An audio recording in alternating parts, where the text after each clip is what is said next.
Oh, until you that's just pointed out. adorable. Oh, and patrons too, by the way.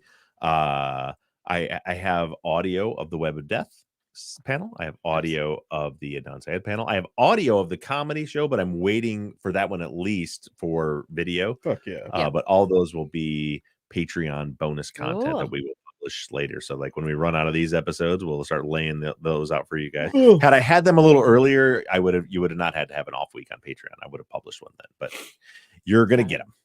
Great. Got to have it. Are people coming in here? Oh, I guess I should even look. Ahoy, Jen. Just Sounds one. like people Just one are, ahoy. Just one ahoy. Just one ahoy. Just one solitary ahoy. Unhoy. Unhoy. Oh, Hey, warrior princess. Ahoy, Brian. here we go. Here we go. Here we go. Here we go. Did you fix me? I think so. Yeah, it was. I have the computer over there in case I need to block How many computers are in here somebody. now? It's just a monitor that's attached to Hi, mine, Danielle. but I have to have actual Amy YouTube up in Rivers. case I have to block Yeah. somebody. What's up, everybody? Ahoy, Amy. Ahoy, Teresa. Ahoy, Teresa, Kathy. are you related to Taylor? I hear she's a real popular singer of something. I hear her boyfriend. Oh, I don't know Football. if you're allowed to talk about this stuff, Janet. So I will direct this to Zach, and if you do 12. on Netflix, the Fall of the House of Usher. Oh, yeah. Is about that Have you guy. seen it? I started watching it. Yeah. So fucking good. Is Yeah. it I've about only that singer? seen, I think I only watched the first Is it episode. about what? but- Is about the singer? It is not. Oh. Wait. It's from Edgar Allan Poe. Oh. We This started relates. watching the new Yeah. JFK documentary. They put the context in which they place Fall of the House of Usher is very smart. Like putting it into sort of like the pharmaceutical company, like family kind of thing Yeah. is very, very smart.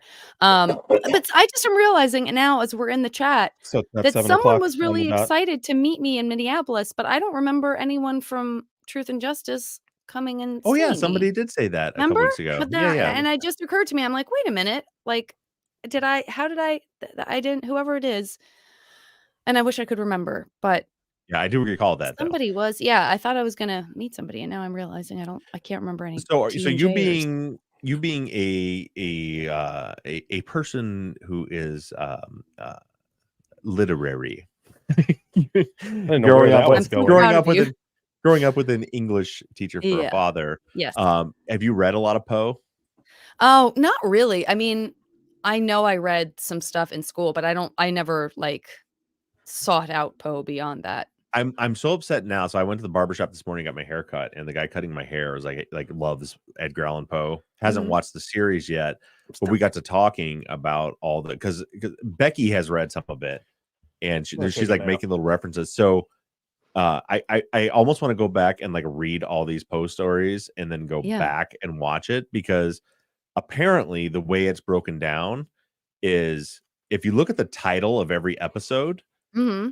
The title of every episode is the title of a different Poe story. Oh, that makes So sense. there's, That like- makes sense. I remember noticing that as I was, even just with the There's first like the episode. Raven, and Mhm. and Lenore or something, probably. I don't know. yeah. Poe Wait, would have that's loved true crime podcast. The name of the poem about Lenore is The Raven, Janet. So that's not gonna. Yeah, There wouldn't be an episode called. I went Lenore. right It's along not with it just because an I don't know enough of them. Yes. The only one I remember was it like the cask of whatever, where they like Amontillado. Yeah. where they like bricked him into the Mhm. wall. What about the Telltale Heart? That's a good one. So here's the thing. Essentially there is, in every episode, somebody's dying. Yeah. And from what I understand, the way a person dies in every episode is like the way someone died in a Poe story. So it's like this long arc of a story, but then it's cool. like the pieces and That's very cool.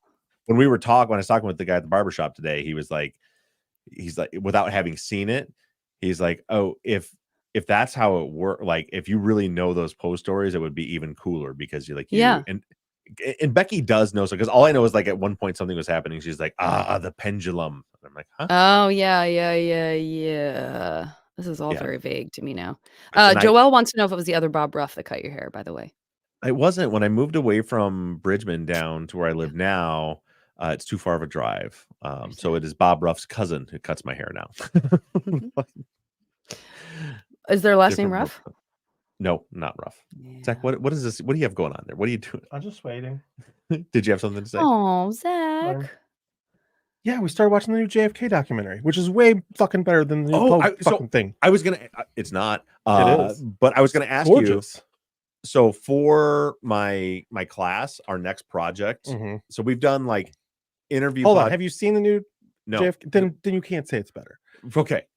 Well, they're different things. One's fiction, one's nonfiction, right? It's gorgeous. But this is what I wanted to ask you today. 12 is because like the way I'm kind of formatting my class, like first we did like impromptu interviews, and we did like background interviews, then we did a script and interview combo. Now they're doing fully scripted monologue research project, and then the last one for this semester before they go to their final, where they can choose what to do, is conversational. And because this is the 60-year anniversary and it's coming up in a couple weeks, I want to watch with my students a JFK documentary. Okay. And then have them have like discussion, like 4-person discussion podcast where they talk and debate the different theories on and I was going to ask you, is there one that you would recommend? Would the new one be? This new one is phenomenal. Does it show both sides, like the lone shooter and the conspiracy side? Because that's what I'm really hoping for. Or to do 2. I'm not that deep. I don't know. It's like a 3-part series. Okay. But it's called JFK One Day in America. And they are interviewing the people that were there. They're interviewing like the Secret Service agents. It's gorgeous. They have like redone. National Geographic has got a hold of like all this footage, and that they've like, it's super. I don't know who's done it, but they've put a ton of fucking work cleaning up all this footage to not make it. Does it go through like the Zapruder film and all that stuff? Yeah, it's gorgeous. I don't know. I have to finish it first. What's it on?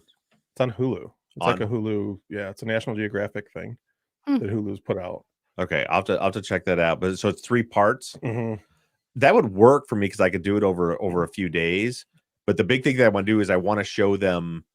Because a lot of these kids don't know much about it, so I want them to see an argument for it just was a lone shooter and the government's telling you the truth. And I also want them to see there also could be all these crazy conspiracies, and then let them figure out. I'm sure that they don't talk about the conspiracies because that's what they are.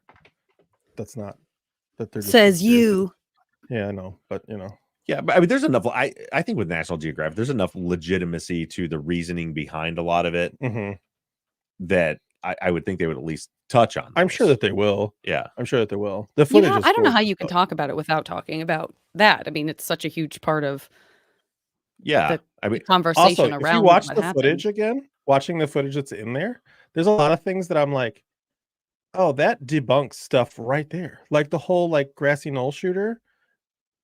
When he shot, everybody runs that fucking way. Like you're telling me that nobody saw gunmen standing there? Well, yeah, I mean that could easily be debunked if he was over the fence with that's silent, with a suppressor on. They don't have a suppressor. Jesus How do you know? Christ. They didn't have a suppressor then. 1963, they didn't have a suppressor. You're telling me the suppressors didn't exist in 1963? I'm saying that they didn't have. It doesn't matter. They run literally those stairs that we walked up. Yeah, that go to the fence. That's where everybody takes off running up those stairs behind the fence. Yeah. I wish we had our guide here to help us with this, and we could give him $100. I think they could I think people could. I'm not saying this would happen, but I'm saying if somebody, because if this is the case, right, this is going to be a high level like CIA type feller. Back there, right. And if they shoot like with a suppressor, nobody hears the shot, everybody runs. How easy would it be for them to tuck the rifle and just meld right in with the crowd? 1960. Tuck the rifle does not seem likely to me, but okay. Let's see. When we're silenced. You know what I heard? I heard they shot him with an umbrella. Jesus Christ! Can we stop? That's what that fella told us in our free tour. Yeah. Oh, please don't. You guys want to record something? Yeah, I would love to. Yeah, I was just waiting to see. I figure he's looking when suppressors became a thing. Well, I don't know when they became a thing. I was looking if they're available in 1963. Just look up when was the suppressor invented. When was the suppressor? And then remember that it's going to be 20 years before that when the CIA had it. 1902. Huh. I'm saying it wasn't that. And you wouldn't need a huge sniper rifle to make a 50-yard straight-on shot. I'm still saying it wasn't that. Could be. Could be. The footage they show is from that side. It's from the other side. Yeah. Like facing the fence. Is it the one from the lady with the stroller or whatever? I don't know. It's whatever National Geographic has. Oh, I can't wait to watch this shit. It's so good. I wish my kids knew more. My students knew more about it because, like, I was talking with them a little bit about today, and they're like, "Huh?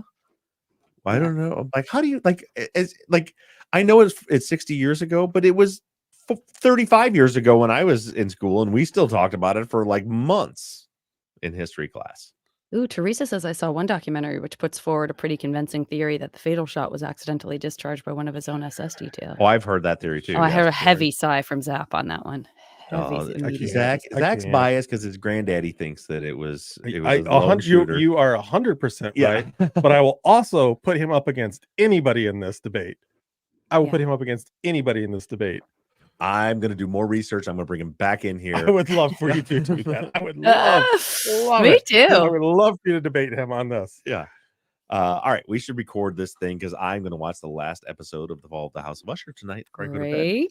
You know, on my way back, I tried to not watch, but have on Survivor a little bit because it's a long drive. Shut up. I don't care. If it's negative, I don't care. I figured out it's not negative. It's not negative at all. But I figured out my problem with it as compared to like Alone or something like that. Don't compare it. I'm not, you're right. As I had to tell now Becky absolutely loved the elk steak. And the first thing she said is it's so much better than deer steak. I almost hit it. And I had to tell her, stop comparing deer to cow. It's not every animal's job to taste like a cow. It's a different flavor. So yeah, I'm not comparing them, but I figured out what my issue with it. I think you're right. I think I would get into it, but they spend so much time at the beginning. It takes a long time, it seems like, at the beginning of a season to develop the characters and to like actually start to care about a character. That's true. And since I'm not like a fan of the show already, I just like I get bored because I'm like they're still doing it at the very beginning, right? They're like bouncing from character to character, and I'm just like I don't give a shit about any of these people. Yeah. Where with Alone, it's like immediately it's like just this one person, and they're already doing cool shit immediately. Just fast forward it. It's fine. Yeah. So what you doing with your bang there? But that was I don't know. I scratched my head and then I had like a cool like Poindexter thing going on. Ooh, I did that look for a long time. That was my peace treaty to say that it's not that it's a bad show. It's just that You're bored. Yeah, it was taking too long for me to get attached to any characters to give a shit. I get that. And with that, let's go ahead and hit record. I don't know if I turn on my radio voice. Oh, I just hit a button and I don't know what happened. Well, I'm recording. Oh, there we go. You're already recording? I think so. Oh, Viola, I need Janet. I see it. Viola. Am I hooked up to an EKG or am I recording? I see a lot of slashes and dots and lines. Fine. Viola, if you look, it's lovely to see you. It really is. Every week, it's so nice to see you, Viola. But we need Janet to do this part of it. Is that? I flatlined while you were talking. I flatlined. Oh no! Right. See, I'm improvising. That was very good. All right.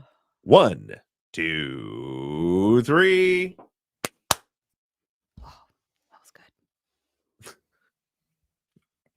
Ahoy, friends! Thank you for tuning in to Truth and Justice. You are listening to the Friday follow-up for season 14, The Reply Briefs.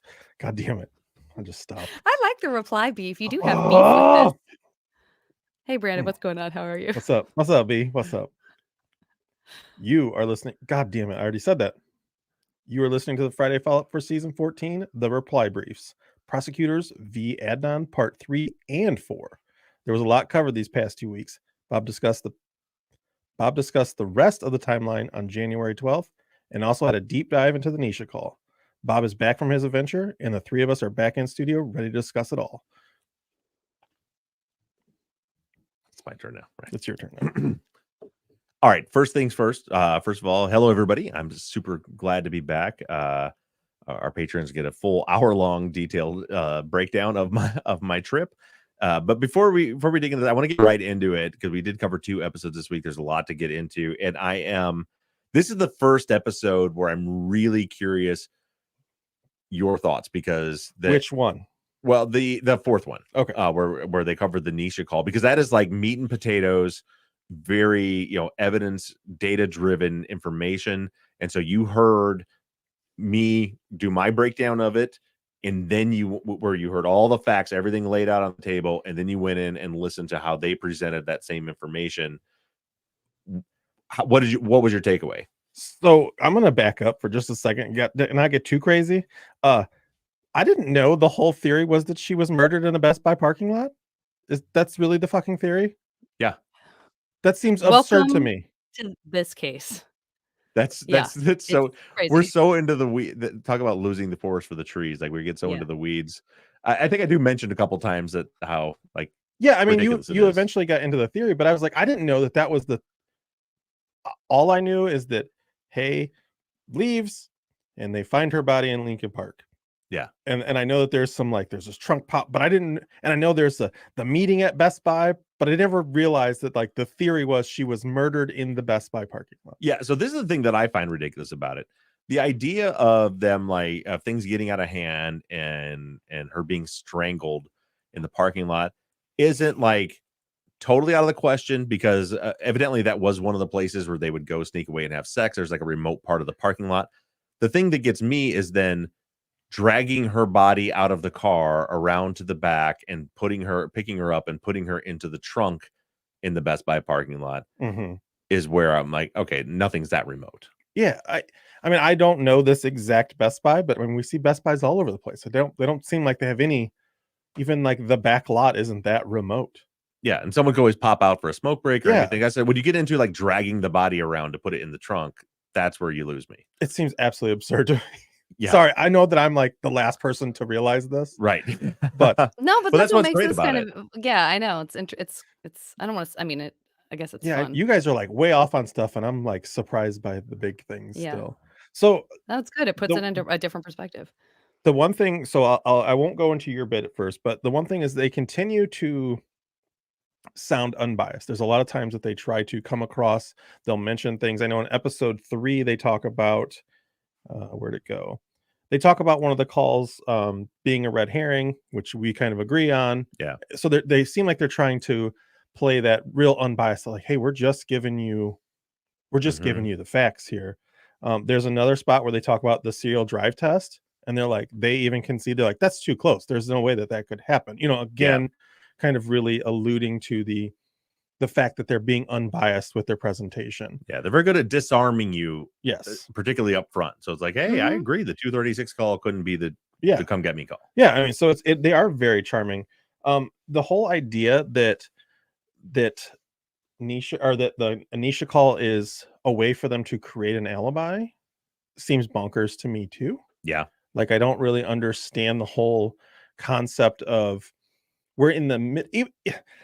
Even if Adnan did this, he's in the middle of this and he's just going to call his new girlfriend non-panicked, what, you know what I mean? Like to try to come up with like, hey, yeah, no, I'm fine. Everything's good. Yeah. Now look, I created a alibi for myself that never ever gets brought up anywhere. Right. It's fucking bonkers to me. Yeah, I agree. I have a ton of notes that I also took on episode 3. Cool. And they're all shorthand, so I can't remember what half of them are now because it was a week and a half ago. This will be fun. Just read them. So on episode 3, they talk about covering or lying to cover small things. And I think we've seen this in past cases with like Ed, a couple other times. And they talk about Adnan says, hey, called him, and the records show that Hay, or that he actually called Hay, and there's a bunch of back and forth about that. And again, I think you allude to it that they're like, well, Adnan's lying, and that's not okay. But then like when Jay lies, it's okay because Jay lies. Right. But I think that, again, that's just like, that's a teenage thing, right? That's nothing weird to me that he talked to Hay that night. Somebody's going to say that they talked to each other. This is before, he doesn't know anything about the murders. This is before all the murders, right. He's trying to seem cool to his friends and whoever else. Like, oh yeah, she called me wanting to get back with me. Yeah. That doesn't seem super out of place. And like the whole ride situation, Hay, a ride to track practice. Again, we did that all the time. And I guarantee the school that I went to is a much smaller campus. Yeah, Woodlawn's big. I've been there. Yeah, and we did it at a much smaller campus going to practice because it was It was 200 yards behind the school. And we already had to get in a, I mean, there was cars parked there that were driving out there. So why would you walk if you could get a ride? So there's a lot of little things that I think that people are trying to use against Adnan that I don't really see as anything. Yeah. At this point. I mean, there still could be a lot. And then the point where she just tries to explain how vision works to me seemed very awkward for a podcast. I don't know. Wait, what? What part? Alice in part 3 of the Prosecutors versus Adnan is explaining how vision works, because she's trying to explain how memory, you fill in blanks in the memory and you fill in the blank in your vision. And I don't know, it seemed like a weird rabbit hole to just kind of put you off in a corner. Well, there's a lot of that, right? Where they're trying to me, it feels like very much like smoke and mirrors. Like, who are you going to believe, me or your own eyes? That kind of thing. It's like, listen, I know he said this, but this is very, they like to tell you, this is very normal. This is not, that's how things work. That's how your eyes work. Stuff like that, where they like, just try to set you at ease that, pay no attention to the man behind the curtain. I have it says the 2:45 to 12:45 slide about Debbie. Oh, yeah. That was something I mentioned that I made a note of. I don't remember exactly what it was for. I know that they said that there is a 2:45 sighting, right? And that they're trying to push it to 12:45, and they make a whole reasoning why that makes sense. Because back when I was in school, Zach, I only remembered what was before lunch and after lunch. Yes. So 12:45 could have been 2:45 because it was after lunch. And also don't pay attention to the fact that we also said Adnan wasn't back to school until 1 o'clock. Oh, shit. I missed that part. I mean, I didn't miss it, but now that you say that. Yeah. There's all kinds of things like that where they conflict. And of course, I don't remember. Did I get into it yet in this episode where I break down Debbie's statement where she says that he is like talking about track practice and is carrying his track clothes, getting ready to go to practice? I don't think so. I think it's in a later episode. I think. No, I think it's in 4. No, it's not in 4. It might be in the second part of 4 because the first part of 4 is all the Nisha call. That's all he breaks down is the Nisha call. Yeah. Boy, I just listened to 4 and that's so fresh in my mind. Yeah. But maybe I'm wrong. Maybe I missed it. Maybe spoiling a little bit, but we'll go. But when you go into the full details of her statement, she specifically, not only does she say that he has his track bag, he's talking about going to track practice. It is definitely after school. They specifically ask her, do you need an appointment? And she said, no. If you go during school, you have to have an appointment, but after school, it's a free for all. And they're like, did you have an appointment? She's like, no, it was after school. Like they left all of that out and instead say she must be thinking confused and it was actually 12:45 when it's very, very obvious that it was after school when that happened. And here's another one that I feel like I have written down that actually it makes sense to me now, but it feels like them talking in circles to try to make their point sound good. They said, if he is guilty, he would have done the same thing he was doing if he was innocent, which is just like, that's what they said in the podcast. I listened to it 3 or 4 times and have it quoted in my phone. Yeah. Then I'm like, they're just fucking talking in circles right there. I don't know. They're trying to confuse me, and clearly I'm easy to confuse. So yeah.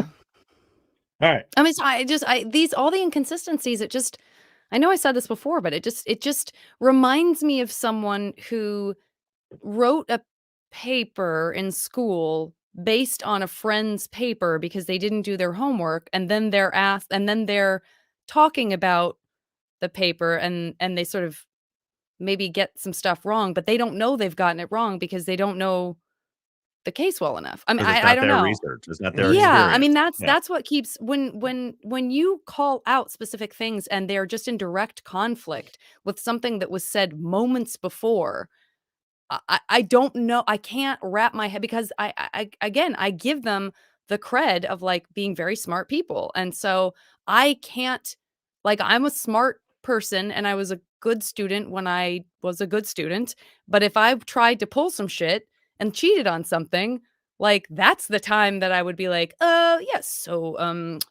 So 1 o'clock, this happened. And as you can see very clearly, 12:45, there he was. Like, that's, you know what I mean? And it would take someone being like, what are you talking about? And then I'd be like, what did I just say? Let me check my notes again. Oh, shit. The best example of that's very immediate was I think it was in episode 2 where they were talking about track practice.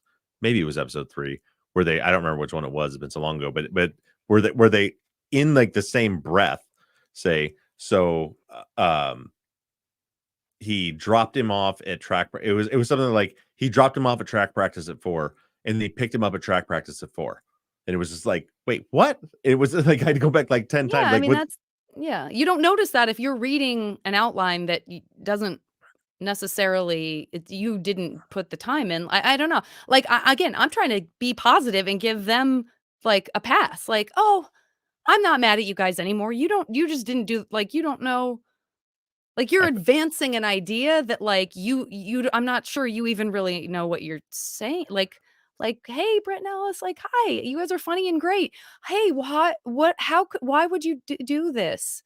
Like, this doesn't make sense. I You feel like guys, you're smart. What are you doing? Like, I feel like no. you're so close to a bless your heart. Bless your hearts. Um, What are you doing? This is the silly. the one thing I wrote, and I quote, I wrote, "Ugh, more cell tower and sector data." So, because we went real deep in the woods last season on that with the sector data, which I know is a big deal for this. Also, this is part of your episode in part 3. You talk about them buying drugs from Patrick. Yeah.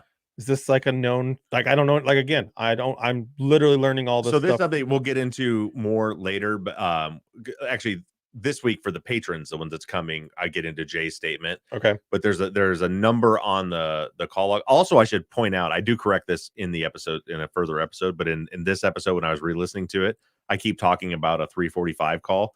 There was no 345 call. I kept thinking there was a third 3 option. you did? Because by your episode 4, I feel like that's not there anymore. But oh, maybe I thought it was in episode 4. I said it but anyway, I kept thinking like it was in episode 4 because I kept thinking there was 3 options for the come get me: 236, 315, 345. But there is no 345, and I correct that later. But at 348, there's a call out to a number that's identified as Patrick, who Jay identifies as his dealer. That's who Jay gets his weed from. Okay. Because that was just a weird thing to me that I was like, I don't know anything about drugs from Patrick. But all right, I'll shut up now. No. Well, I just want to know about the Nisha. What do you think about the Nisha call after listening to all that? Because that was like a whole episode just on. So the whole idea of the Nisha call is crazy to me, and it seems like it's very verifiable to me. If you start breaking down like where she's talking about that, if she talked to Jay, she's only talked to Jay one time, and she seems very, very solid in saying that it was when he worked at the adult video store. And I don't feel like that's just something you forget or make up for any reason. Yes. So I mean, timeline, if you know when he works there, that seems like it's a pretty verifiable thing. Yeah. To me.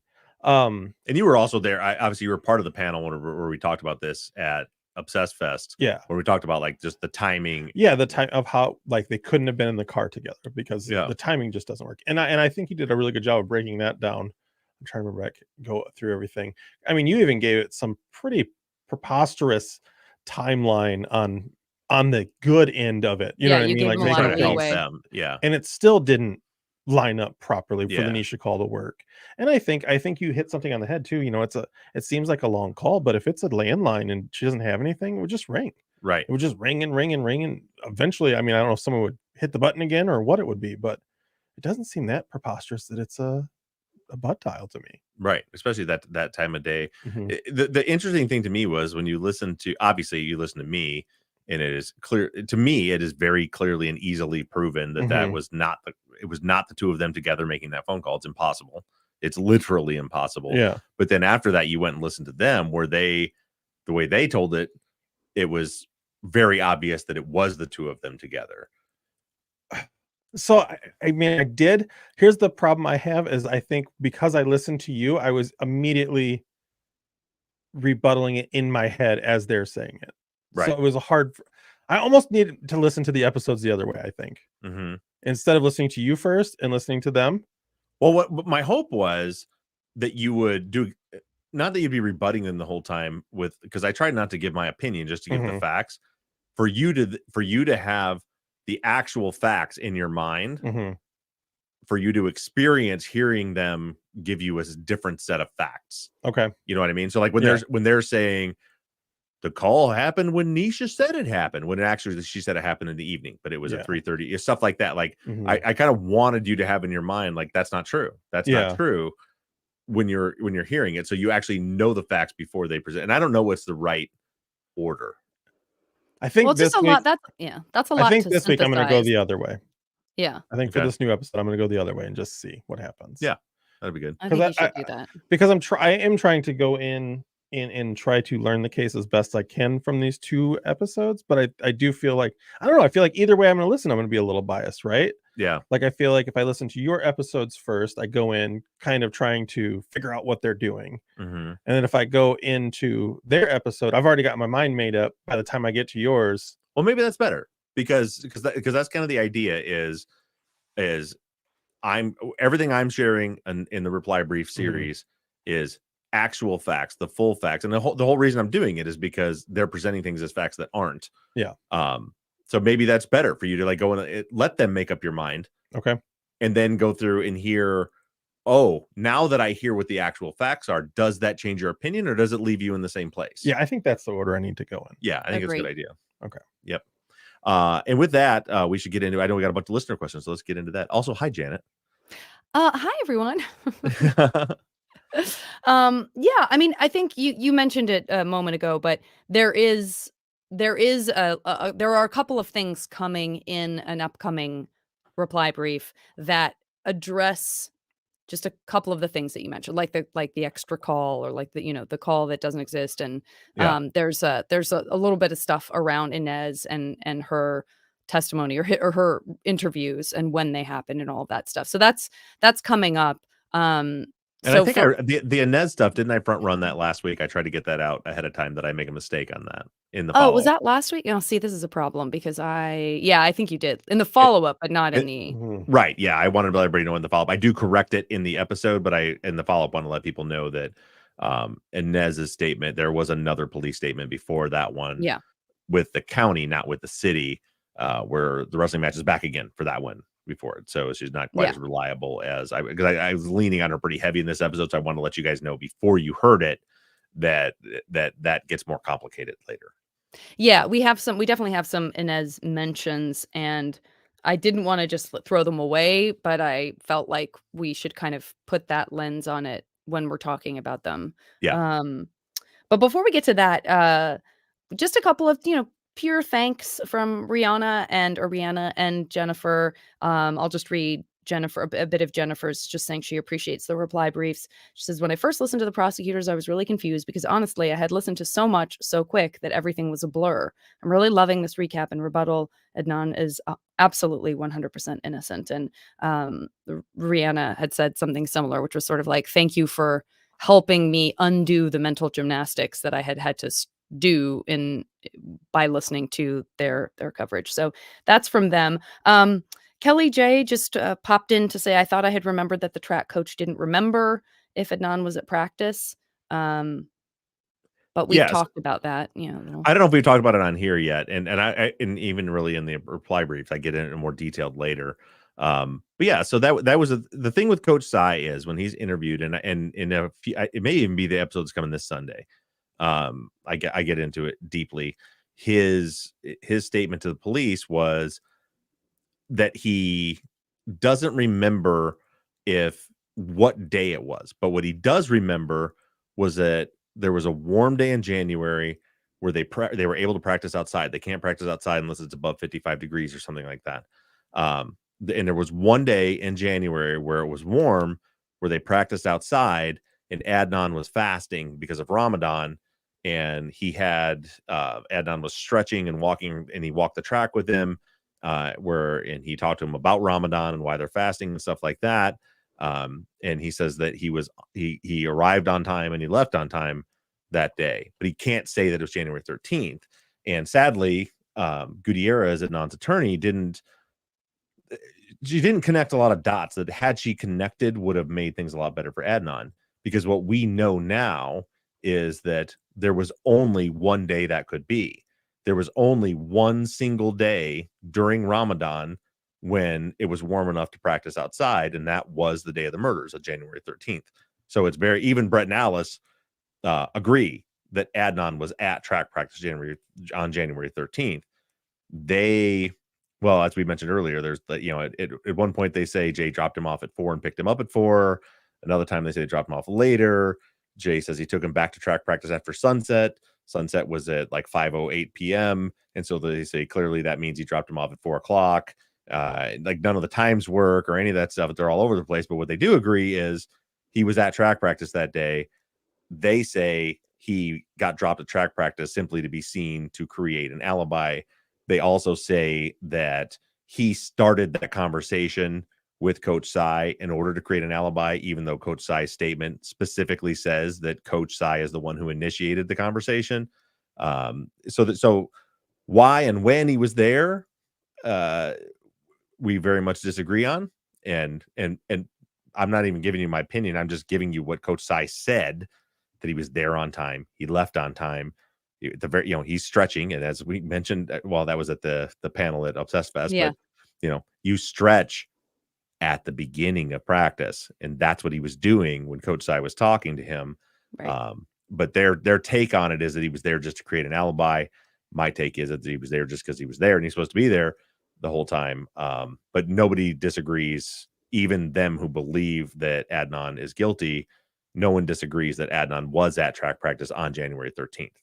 Right. I want to just call up Colin, who does bring up Inez.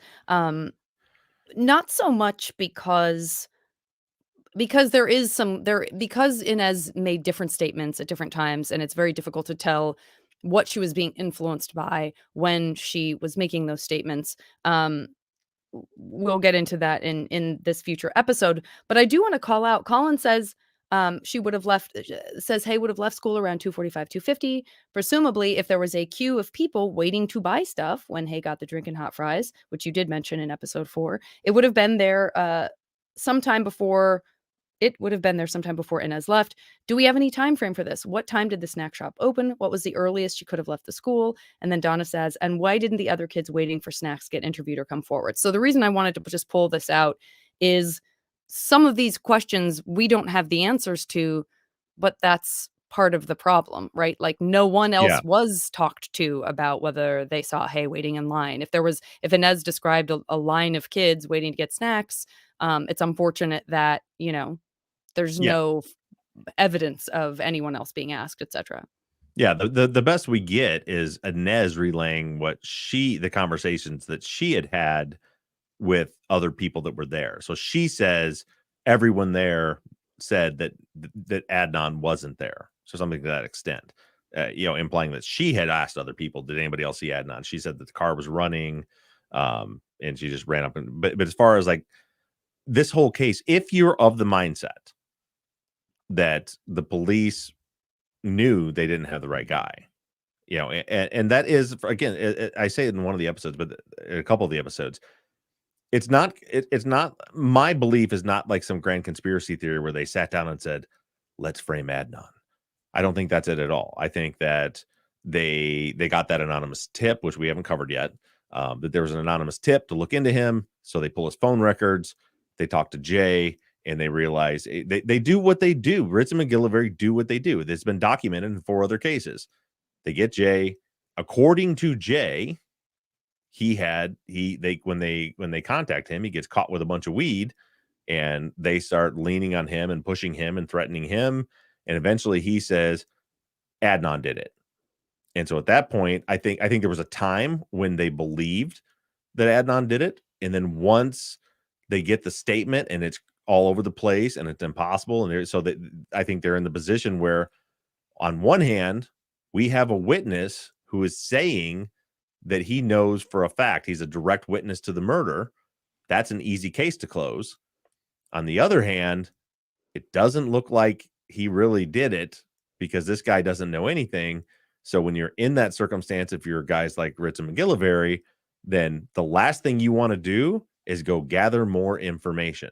You don't want to go talk to 20 people that all saw Hay drive out without Adnan, because it'll ruin your case. So that's why we don't have as far as when the snack stand opened, I don't know. I assume pretty close to after school, but that's an assumption. As far as Inez, she said in her interview, is a little unclear. She said something like that she knows she left by like 2:50 because her kid's bell rings at 2:45 or something like that. So she had to leave by then. We know that if there's the whole thing as far as what time Hay had to pick up her cousin, if she had to pick her up at 3, it's an 11-minute drive, so she would have to leave by 2:49. But there's still some ambiguity there between was it 3 or 3:15. So it's hard to know exactly when she had to go. Yeah. Oh, Brandon, I'm so sorry. I just lost my train of thought. I felt like I had a good juicy tidbit to add, but now I can't remember what it is.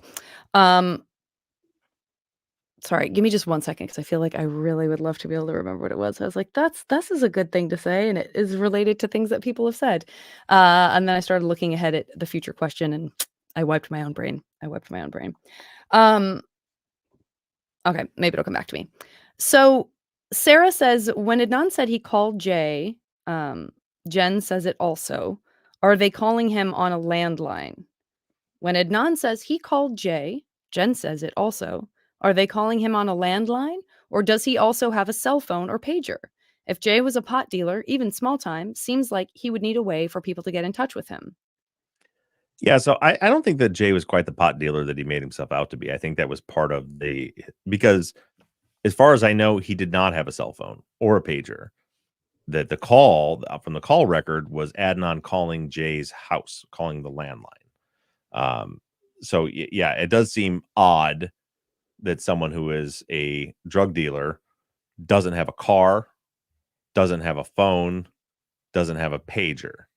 I think that and this is my opinion, it seems to me that his drug dealing was that he bought pot from a drug dealer and got a little extra and would sell some to some of his close friends. Like Well, it's also, yeah. He was the hookup.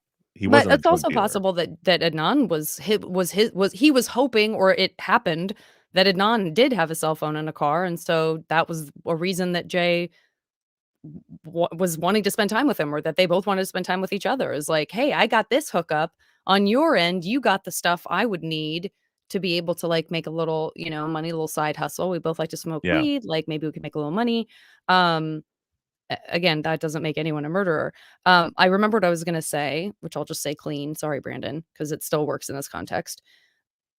Just going back to Ritz McGillivray, I mean, I think it's totally possible that they did think he was the guy the entire time. And that's not because they had any good reason to. It's just that cognitive dissonance of a cop who is told by someone, like, that's all that, like, it's the tunnel vision thing that you always talk about. They can both be bad cops who lie and break rules and falsify stuff, and still also be bad cops in the way that they aren't even willing to look at the possibility that it's not him. They're just ignoring that evidence to such a stubborn degree that they are like, nope, we got the right guy. Tunnel vision, like, I'm la la la la la. Like, I don't care. I'm so sure he's the right guy. I'm willing to falsify evidence for it. But that's just also bad cop. Like, that's also bad police work. It's just a different kind of bad police work, right? Yeah. Well, I think that if that's the case, then they're incredibly stupid. I mean, I guess that's the rope I'm giving them.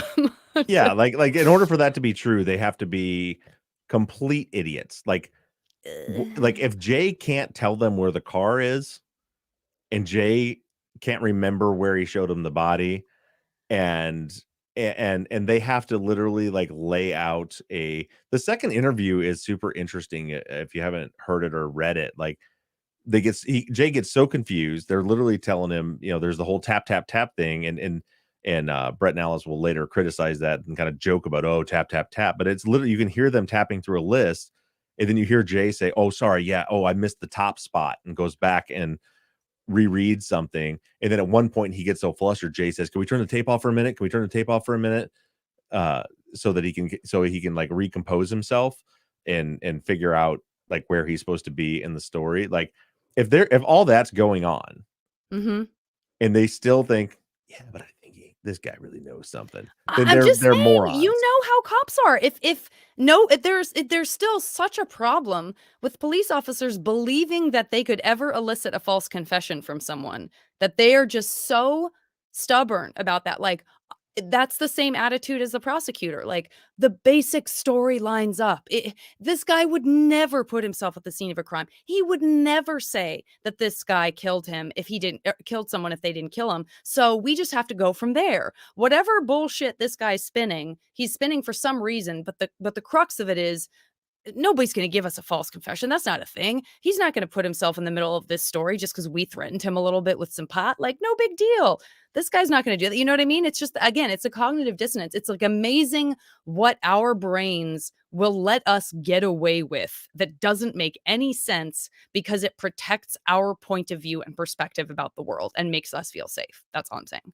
Yeah, it's possible. I would trust them with my life. I'm totally kidding. Yeah. I do not care for those cops. But yeah, it's possible. But I maintain that if that's the case, they are the dumbest people on the planet. I mean, I'm leaving. I'm open to that. Yeah, I'm open to that. Other question we got a couple questions from Sarah. Sarah also says, do we know if lenscrafters, sorry, Brandon, do we know if lenscrafters typically called employees if they were late for work? And do we know if they called, hey, this day? Oh, that's a good question. I feel like they did, but I can't speak with any certainty on that. But I feel like I recall that they did because, well, we later found out that it was Don's stepmother who called, but they called Don asking if he had seen it. Is the story, right? That they'd called him and asked if he knew where she was. So you would assume that they would have called her first. I do not remember with certainty though if that's the case. I don't either. A call to hey from lenscrafters asking about a missed shift or a late shift has not really been a consistent part of the narrative as we understand it. No, but as an interesting thought, especially with everything Yeah. now that you know the relationship between everybody, if the call was, if the story becomes, well, I If called there's Don. no call, what does that mean? Yeah, Because that yeah, could mean but something different. I understand. but there was a supposed call to Don to ask him, but there's too many unknowns there for us to really Right. make anything out of that. Fair enough. But I thought, yeah, it's a worthwhile question to ask, and I appreciate that. Sarah says, I've asked this before, but I think it was a smaller group and maybe good for a larger group to hear. Did investigators check to see where Nisha and her parents were this daytime to confirm if anyone was even home to answer the phone? Of course not. I mean, they ask her in the interview, which was in April, the months and months later, they asked her about it. And she was, she talks about when she might have gotten home from school, and her parents, I don't think, would have been home by then. Remember, it's 3:30 in the afternoon. So her parents, I believe, are probably still working. But no, of course, they don't investigate that because, again, you don't want any bad evidence. And in keeping with that, Sarah, I got bad news for you. Your next point. Do we know if Jay got Stephanie a gift that day? If he was at the mall during some of these calls, he should have a receipt. We do know that he got her a gift because her interview, which I don't know if I've covered yet, but she says that he came by and gave her, it was like a bracelet. It was jewelry. It was I want to say a bracelet and a ring, might have been a bracelet and a necklace, something. It was like two items that he had given her. But actually, I believe she said he didn't give them to her till the next day. That they stopped by and saw her that night, and then she thinks the next day is when he gave it to her. Okay. Je t'aime, who has an amazing name. Je t'aime had a very long post. Je t'aime. I'm shortening the essential like the sort of essence of your post just for time's sake. But you had some interesting questions and thoughts about the Nisha call. I just wanted to read this excerpt. You say this short duration of this call also seems inconsistent with a teenager calling their new girlfriend. I know I used to talk for ages with most people, especially people I was close to. And even if it was supposed to be quick, were most of Adnan's calls to Nisha, hey, or close friends lengthy or quick? And did Nisha say how long the call was where she talked to Jay? I don't think she said how long it was, but there are definitely some much longer calls where Adnan does talk to Nisha for longer periods of time throughout the rest of the records. As far as, I don't know, I try to stay. It's a good point, but I try to stay away from, things like what would I do or how long would somebody, because there's just too many variables there. Fair enough. Sue says, Adnan, this is kind of backing up, I think, what you talk about a little bit in episode 4, but Sue says Adnan couldn't have been setting an alibi for Hayes' murder because he didn't know when she was killed. Concerning Adnan's defense, his attorney wasn't made aware of the state's timeline theory before he went to trial. How were they supposed to form their defense case? Well, yeah, I mean, that was a huge deal. If you read through the docket and all the motions they're filing, like Adnan's defense attorneys are furious because they're told he's arrested. They're told that there's a co-conspirator that gave a statement. They don't know who it is. And so I say this in an episode you'll hear later. The patrons have already heard it. That you have to think about this from Adnan's perspective. What we do know is that Adnan never told them it was Jay. We do know that in, I think it was September or August, when they finally find out that it's Jay Wilds is the co-conspirator, but they're not given the statement, so they don't know details. All they know is Jay Wilds is the co-conspirator witness. We know that Adnan doesn't tell them, well, this is what he's going to say, and this is why he said it. So you got to ask yourself, they end up going all the way to trial, having no idea what the timeline is, what Jay said. They were given Jay's statement the day he testified to review. So there was no time for them to like verify or check or do it. So a lot of the criticisms of Gutierrez are, you have to keep in mind, she was horribly handcuffed. She did a terrible job, but on top of that, she was horribly handcuffed, because we can look at it and be like, well, we figured out that he was at track practice and that he was here at this time and he was here at this time. But she went to trial having no idea what she was defending against. So the question you have to ask yourself is, if you think that Adnan knew Jay was the co-conspirator and knew what Jay was going to say, because he really did this and he was really there, if a 17-year-old would then handcuff his own attorney and not tell them. So, and this is exactly what I just said I don't like doing. So just remember that this is just my thoughts on this. This is nothing that's like evidence. But I think that what I would expect out of a 17-year-old would be, oh, it's Jay. I need to give them an excuse for what Jay said. Mm-hmm. Like, oh, Jay's going to say this because he's mad at me because of this. And he's probably going to say this. Jay told me that's what I would me personally, what I would expect. What I wouldn't expect is I don't have any idea. I don't know. I don't know what Jay could say. I have no idea what he like you heard it. Like, he's exasperated even on Serial when he's like recalling the story, and he maybe he's just a good actor. But he's like, I was like, Jay? What do you mean, Jay? Like, what does Jay have to do with anything? Like, he at least was convincing to me that he was pretty dumbfounded by the fact that Jay was there. But what we do know is that, getting back to the question, that it was very difficult to form a defense. The defense was not made aware by Adnan first that it was Jay, and then once they knew it was Jay, what Jay said. You can do with that whatever you want. Well, I mean, I understand, and I appreciate and respect the fact that you're saying we're talking about analyzing behavior, which is not super useful in the context of like, does this prove that Adnan didn't do it? But if we are rebutting folks who are saying that he is setting up these alibis, that's what you make the point. You can't have it both ways. Like, he can't be this mastermind who's making sure to call Nisha and put Jay on the phone as an alibi and make sure he gets to track at least at some point so everyone sees him, and have Asia write a letter for him saying that he was in the library, and then do precisely nothing. And remember, A, Christina was very sick by the time of the second trial, and that B, and I don't know if Zap, you know this, but there was a first trial and it was actually going pretty well. Even without some of the research that Christina hadn't done, because it's silly that you would think that he had done this. But anyway, I do feel like I kind of halfway knew that. I think the prosecutors mentioned that in episode 3. They mentioned the first. I can't remember exactly what was mentioned, but they do mention that the fact that there was a first trial. Yeah, Gutierrez like made a scene at the essentially the judge. She did something. The judge basically accused her of being dishonest, and she started yelling really loud so the jury could hear, "Are you calling me a liar? Are you calling me a liar?" And then one of the jurors wrote a note to the judge and said, "Now that you have accused one of the lawyers of being a liar, do we have to start over?" And they're like, "Okay, mistrial." So they had to start over. All right.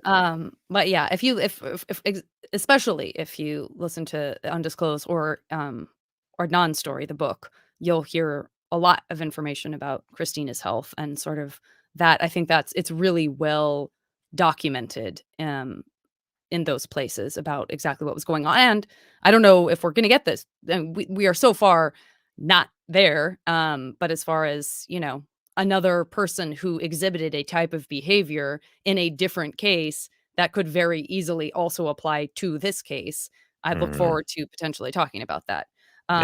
Because it wasn't just the cops that were doing things that perhaps they had done before almost identically. Sorry. I like that I have no idea what you're talking about. So I know. It's a real I'm like, what? What's coming? What's happening? Nothing's coming. Sleep, Zach. Don't worry. Sleep. We'll get I'm trying to catch up. Did I said anything? Ellen says, is there still a chance that we could get a Bob and Bob episode with Bob Motta and or Allie from the Defense Diaries on any subject matter, really? They're absolutely on fire and killing it on the Delphi case, and I would love to hear their take on Adnan's case.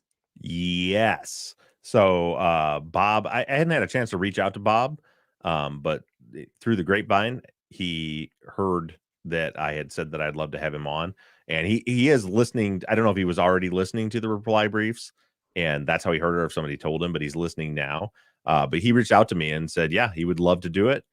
He'd love to come on and break it down. He said he's still kind of on the fence, doesn't really know which way he leans yet. But so we decided that he wants to let the series finish so he can hear. He's already heard all of the prosecutors, to hear all of the reply brief series, and then he is absolutely going to come on and we're going to have a discussion about it. So I'm super excited. I don't know where to land. He may land that he thinks Adnan's guilty or that Adnan's innocent. I have no idea. But Bob is a stand-up guy. I respect, even if we end up disagreeing, I respect him, and I know that he can come on and have a very civil conversation and a fact-based conversation about the case. So yes, Bob Motta from Defense Diaries is coming on. And speaking of Bob, I just noticed somebody, Jennifer, in the YouTube chat, she said Bob from the Defense Diaries quoted someone who was a former police officer or chief that said that police don't try to frame or focus on someone they think is innocent, but people who they think are guilty. And that's kind of what I'm getting. So to me, the way I see this shaking out is that in the beginning, they genuinely thought he was guilty. Yeah. When Jay first tells the story, they genuinely believe Jay. Why wouldn't they? Right? They push him into it. They believe him. I just think that there came a point where they realized, like, oh no, like this guy doesn't actually know. He doesn't know where the car is. He doesn't know where any of this stuff is. He doesn't know what's going on. And at that point, they're like, well, we've come this far. We're going to keep going. Because remember, the time from Jay's first interview, his first official recorded interview, till Adnan was arrested, which is a couple of hours. Like Jay gets done being interviewed, they go out to the car, they arrest Adnan. And then the second interview, they try to compare his story to the cell phone records, and that's where shit gets haywire. When they're like, nothing he said matches the cell records, nothing lines up.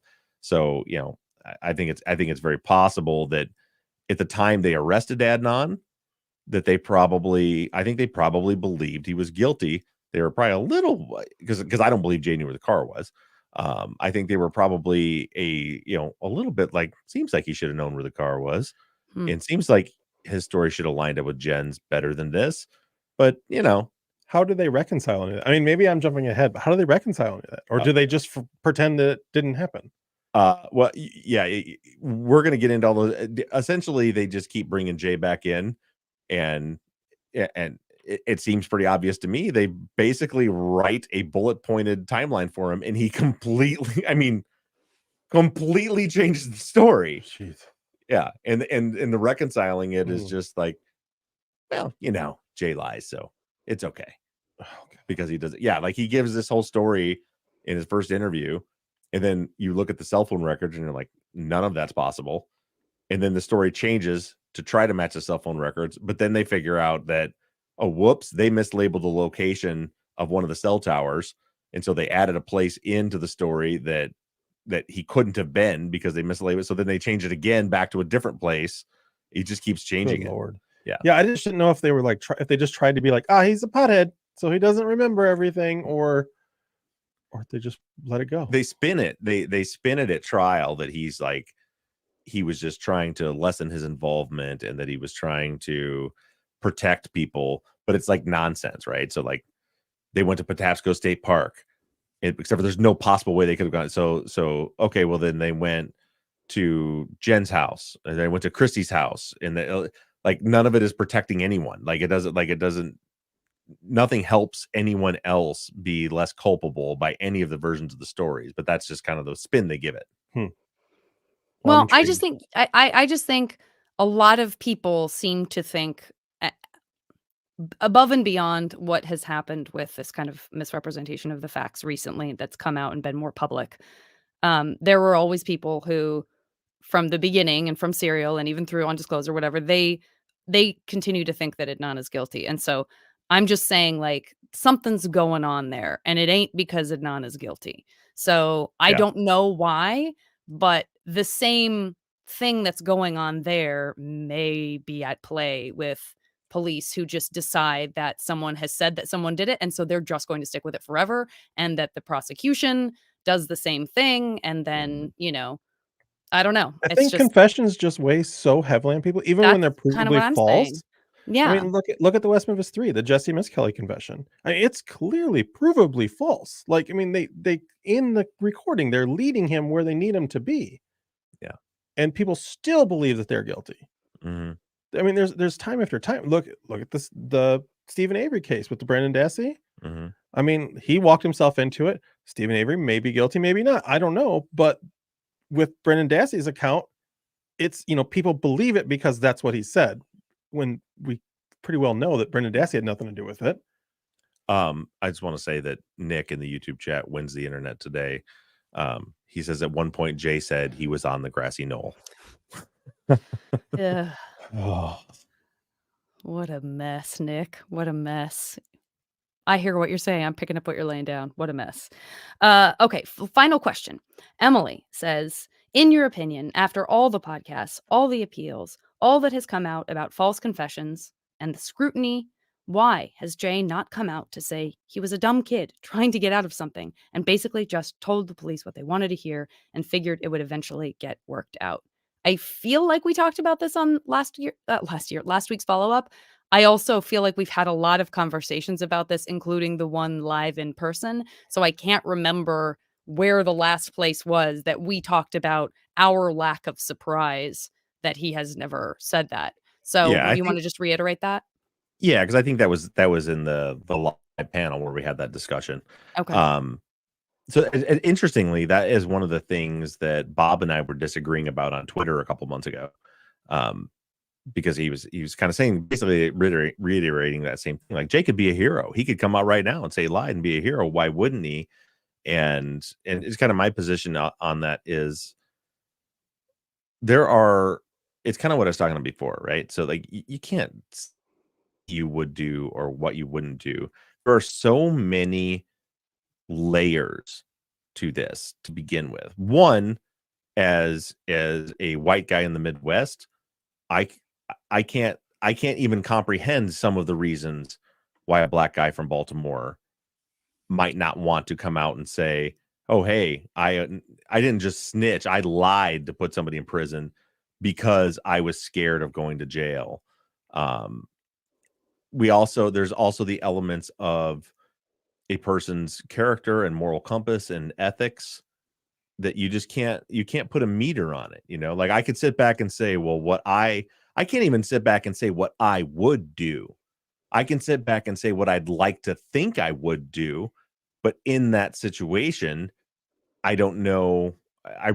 No one knows. You don't know what you would do in that, because I mean, what you're talking about is for him to come out now and say, "Hey, I was scared. So because I was scared of what they were going to do to me, I sent another man to prison 20 years. That no small thing. Like may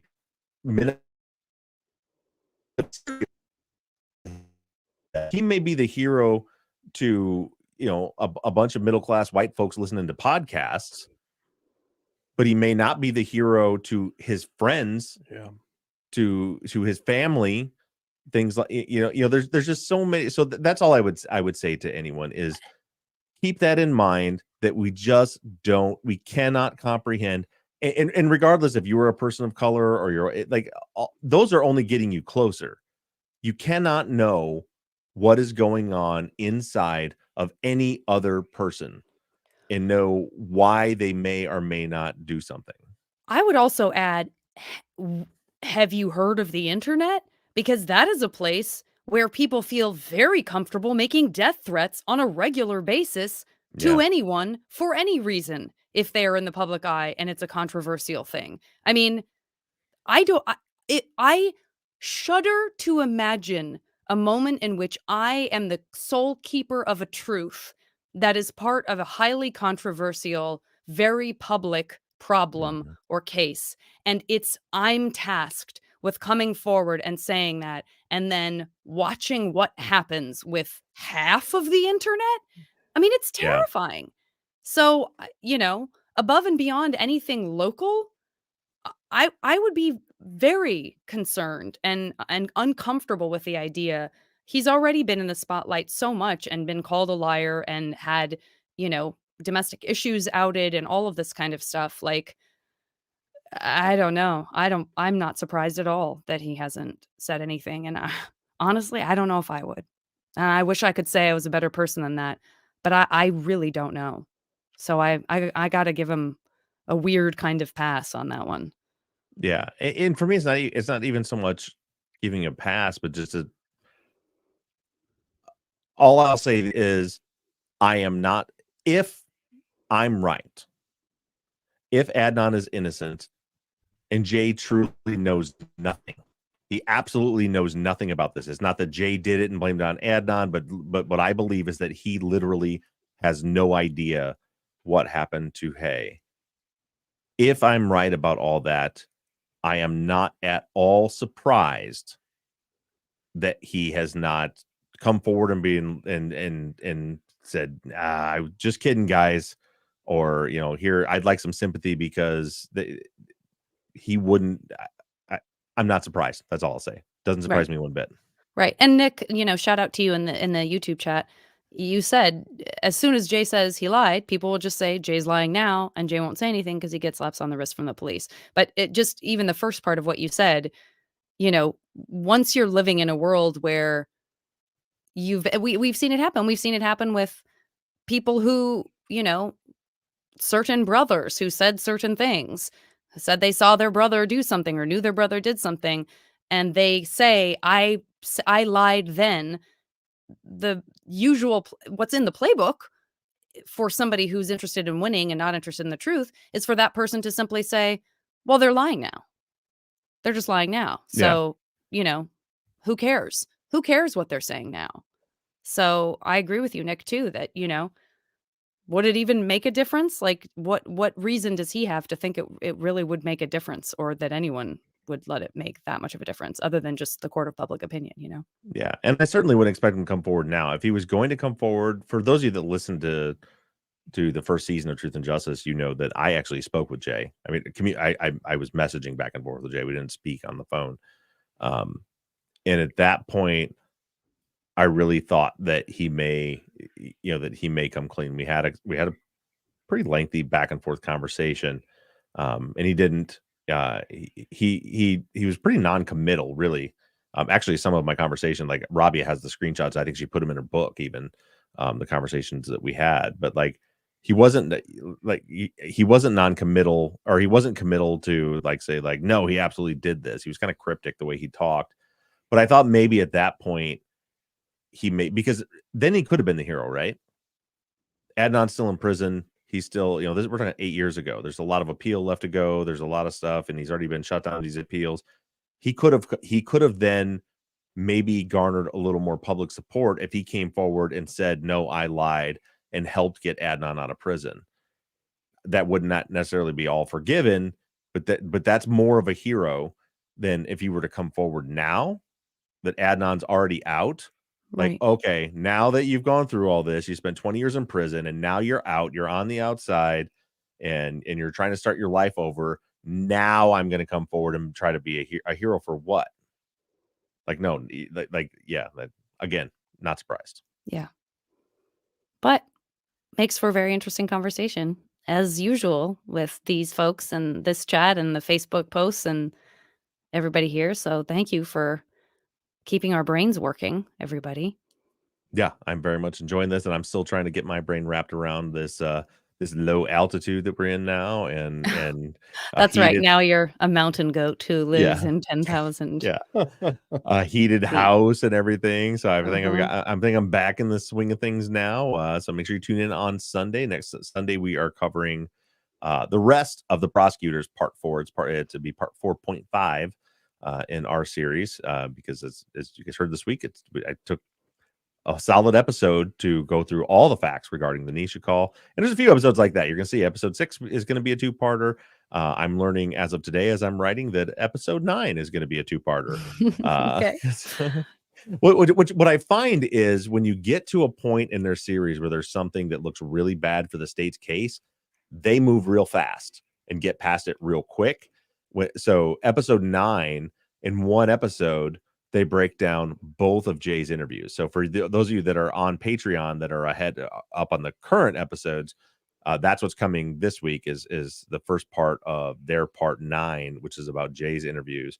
And so for me, when I'm going through, like, okay, let's not skippity doodah past all this stuff and actually dig in. It really takes a couple of episodes to go through all of those details. But I'm noticing the pattern now that I'm doing it the way I'm doing it. I'm noticing the pattern. Like, for Jen's interview, we're going to read to you verbatim every word from her transcript, so you can see that she comes in and gives this great story. And then the next week they get into Jay, who is the star witness, the entire crux of the state's case. And they're like, we're just going to summarize it. We're just going to, here's, basically he says this and basically he says that, and let's move on. And they spend 10 minutes covering what he said, 20 minutes trying to make it seem okay, and then move on to the next interview. So I'm breaking it down, one of Jay's interviews per episode. So for the patrons, that's what you guys got coming this weekend. For the main feed, you have part 4.5 coming this weekend. We got a ton of information coming down the pipe, and I can't wait. And I want to thank all of you for joining us. Those of you that are here on YouTube with us right now. Again, everybody, whether you're helping us out through Patreon or you're just on the main feed, every listen you give us, every time you buy some sheets or some Z-Biotics, all that stuff helps. Yeah, you guys are you guys. I just want to take a moment to tell you how much that we do appreciate everything all of you do, and that whatever that is, even if it's just popping in the AirPods and listening to the episode, that means the world to us. And with that, we're going to let you guys go, and we will talk to you next week. Thanks, everybody. Bye, guys. Let's stop on our audio. Boopity boop boo. All right. Listen, guys, I'd love to stay and chat with you, but got one last episode of you got it. The Fall of the House of Usher. We got a super chat. Gotta hit that. Danielle, thank you so much for the super chat. Welcome back, Bob. Hi, Janet. Danielle, I was just going to. I did not forget about you. I got your reminder message about the Patreon shirts, and I was going to ask you when's the next time you're coming to see Zach? Because in Saturday. That's what she says. So I will get in touch with you, because what I would like, if we can work out something like maybe you want to take these shirts and take over shipping of the shirts, I will personally hand deliver them to you, this huge box of shirts that I just got, and go over all that stuff. So I'll get with you, Danielle. And again, thank you for the super chat. Appreciate it. Devin with a super chat. Bobbert, welcome back. Hey, Janet, Zach, Michelle. It's great. It's a great support and cheerleader already. I forgot all about the follow-up and missed most of it. Got my workout in, though. Had a girl, yes, Devin. Because Michelle is yelling at her. Oh, is she doing the first form down too? Well, I don't know if she is, but Michelle is yelling at Devin now. Yeah, so. And Devin's coming with Danielle too? I guess. I mean, that's what it says. I don't know. Sweet. Look, she was just here. I just spent Saturday with her. Yeah. So And Grayson, thank you so much for the super chat. Says this follow-up was awesome as usual. It was weird to hear about the Inez Butler stuff because sadly she passed away. I think Grayson, were you the one had commented on Facebook that he knew her? I don't remember, Grayson, if you were a student of hers but yeah, Grayson knew Inez Butler personally. Yeah. And yeah, sadly she has passed away recently. Sorry to hear that. Yep. All right, I'm looking over on the YouTube side because it's a little faster to see if Grayson responds there. And then ALS is brutal. Yep. And then yeah, Grayson, he says yes, he was a coworker of hers. That's very sad. All right. But thank you, Grayson, very much for the super chat. Thank you, everybody else, for the super chats and all of your support.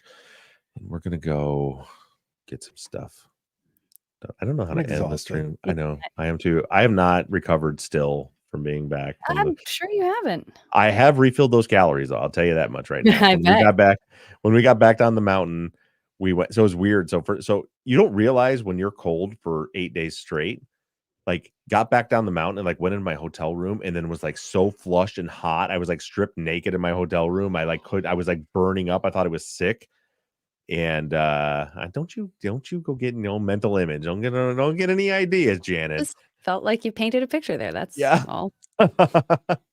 I was imagining you being like, huh, and like knocking, like being like a bear inside a hotel room, like, ah! Oh, I was blindly knocking stuff over, face was throwing it across the sunburned, room. eyes were sunburned. But I was like so hot and flushed. And then I talked to my hunting partner because he was staying in another room, same hotel, because we went to dinner that night.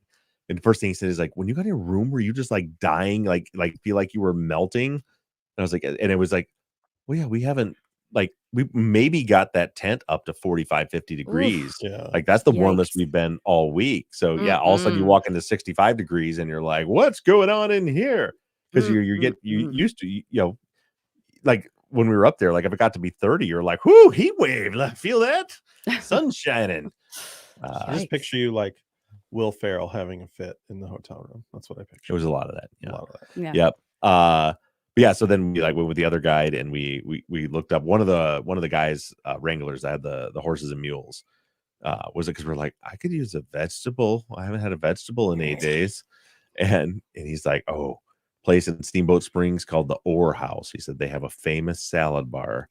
And we're like, you already got me. So like, do they have a bar and a salad bar? And do they have meat? Good old Orr House. Oh yeah. Oh, that especially because we're on the mountain and can barely hear. It's like, go to the Orr House. We're like, that. Pardon me. Pardon me, the what house? I see what you're saying. I get it. Yeah. But yeah, so what they're like, oh my god, it was so good. Got a salad bar with this. Just made this big giant salad. Got some prime rib. Had a glass of bourbon. It was real nice. And then of course 2 days of driving home, which consisted of some Culvers. And I do not. This whole time I've been trying to get myself in shape. I avoid Culvers because I have the least amount of willpower of any person on the planet. Every single time I go and like as I'm going through the drive-thru, I'm like, nope, you're just gonna get a cheeseburger and that's it. You're not gonna get a concrete mixer. You're not gonna get cheese curds. That's it. You're just gonna get a burger. That's all you're doing. What can I get you? I'll have just a cheeseburger with lettuce, tomato, ketchup, and mayo. And then they go, all right, you want any cheese curds with that? Yeah, I sure do. I'll have some cheese curds. That's all I need. Okay, that's it. All right. Do you want anything else with that? Do you want a concrete mixer? Or you know what? I'm gonna have a concrete mixer. I'll take one with by the way, the Culver's concrete mixer with hot fudge, Oreos, and cookie dough. That sounds so good. I'm hungry. I haven't eaten dinner yet. Oh, well, let's let you go eat dinner because all right. I got stuff to do. It's 9:20. Damn. Yeah. All right, tell Brandon I'll send him this stuff in the morning. Okay. All right. Love you. Right. Love you. Everybody watching.